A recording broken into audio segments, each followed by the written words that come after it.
Operation సింధూర్లో భాగంగా మే 7న జరిపిన దాడుల్లో ఉగ్ర స్థావరాలనే లక్ష్యంగా చేసుకున్నట్టు రక్షణ శాఖ అధికారులు స్పష్టం చేశారు. ఉగ్రవాదం, ఉగ్రవాదులపైనే తమ పోరు అని ఆపరేషన్ సింధూర్పై నిర్వహించిన మీడియా సమావేశంలో వెల్లడించారు. ఈ సందర్భంగా పాకిస్తాన్పై దాడుల వీడియోలను అధికారులు ప్రదర్శించారు. పాకిస్తాన్ సేనలు ఉగ్రవాదులకు అండగా నిలిచాయని, ఈ పోరాటాన్ని తమ పోరాటంగా మలుచుకున్నాయని పేర్కొన్నారు. దీంతో భారత సైన్యం ధీటుగా జవాబిచ్చిందని చెప్పారు. పాకిస్తాన్ సైన్యానికి ఏదైనా నష్టం వాటిల్లితే దానికి వారే బాధ్యులని స్పష్టం చేశారు.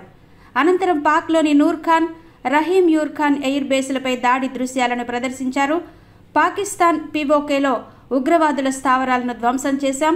పీఓకేలో భారత్ చేపట్టిన ఆపరేషన్ విజయవంతమైంది. ఉగ్రవాదుల శిబిరాలే లక్ష్యంగా మనం యుద్ధం చేశాం. అత్యాధునిక క్షిపణి రక్షక వ్యవస్థలతో పాక్ క్షిపణులు, డ్రోన్లను తిప్పికొట్టాం. మన సైన్యానికి, ప్రజలకు పెద్దగా నష్టం జరగకుండా చూశాం. స్వదేశీ పరిజ్ఞానంతో తయారైన ఆకాష్ను ఈ ఆపరేషన్లో సమర్థవంతంగా వినియోగించాం.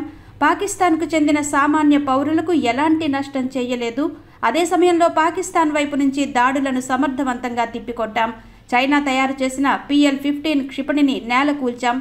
పాకిస్తాన్కు చెందిన అనేక డ్రోన్లు, మిసైళ్లను కూల్చివేశాం. ఉగ్రవాదంపై పోరాటంలో పాక్ సైన్యం జోక్యం చేసుకుంటే తిప్పికొట్టాం. కరాచీ సమీపంలోని లక్ష్యాలపైన దాడులు చేశామని ఎయిర్ మార్షల్ AK భారతి వెల్లడించారు. భారత్ వైపు గగనతల దాడులను తక్షణమే పసిగట్టి నిలువరించామని వైస్ అడ్మిరల్ ప్రమోద్ తెలిపారు. ఎయిర్ క్రాఫ్ట్ క్యారియర్లు, రాడార్లు ఉపయోగించామన్నారు. ఫ్లీట్ ఎయిర్ డిఫెన్స్ను సమర్థవంతంగా వినియోగించామని చెప్పారు. డ్రోన్లు, హైస్పీడ్ మిసైళ్లను వినియోగించినట్టు వెల్లడించారు.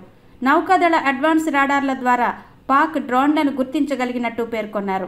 సైన్యానికి అండగా నిలిచిన 140 కోట్ల మంది ప్రజలకు ధన్యవాదాలు తెలిపారు. ఎలాంటి దాడులనైనా తిప్పికొట్టేందుకు సైన్యం సర్వసన్నద్ధంగా ఉందని స్పష్టం చేశారు. కొన్నేళ్లుగా ఉగ్రవాదం తీరులో మార్పు వచ్చిందని, ఉగ్రవాదులు అమాయకులను లక్ష్యంగా చేసుకుంటున్నారని ఆర్మీ DGMO రాజీవ్ ఘాయ్ అన్నారు.